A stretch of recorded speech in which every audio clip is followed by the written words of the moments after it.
Also, I want to mention about a Film Club movie show, which is an amazing little podcast type, enjoyable. Just watching them talk about films, it's very fun, and I think you'll really enjoy it. And there should be a link below. Hi guys, welcome to another Steve review. Today I'll be reviewing The Dark Knight, as there are a lot of new DC films coming out this year, like Suicide Squad and Batman vs Superman, Justice League. I thought we'll have a look at one of my favourite superhero films, The Dark Knight. The Dark Knight is the classic Batman story, retold by the legend Christopher Nolan.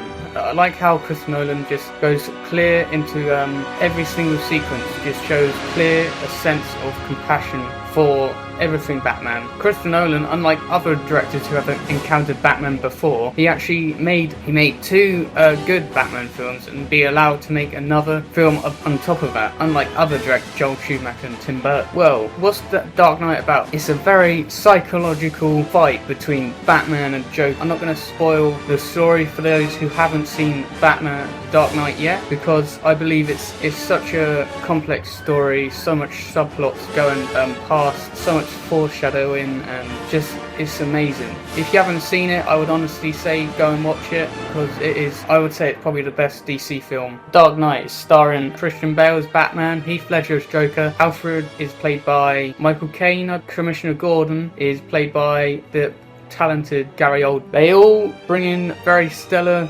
performances, especially Heath Ledger and Christian Bale. Well, really everyone brings in amazing performances. This is easily Heath Ledger's best performance, because from what he's been in before, this is like, Joker is just an amazing character in general. It's by far one of my favourite Batman villains. I like them because they bring in this undertone of creepiness, especially the Joker, and like you get this in the animated series and yeah, the original Tim Burton films, which I strongly believe not as good as Dark Knight, but Batman is just under there. Things I didn't like: too long. The film is too long, and half of the stuff is like yeah, because like they say Batman doesn't kill, but yeah, the film clearly should have ended after they finally catch the Joker. But I believe the reason why is because of what is most known about this film, the fact that Heath Ledger died, so they had to fill in some scenes with Two-Face. But if I'm wrong, and that's originally in the script anyway. In a whole, I thought this great, brilliant film, and I believe it's easily a 5 out of 5, and amazing film you should go and watch, especially for you Batman film fans out there. See you again on another Steve Reviews. Well, we've come to the end of the video, and you know what that means. Subscribe to my channel for more film reviews.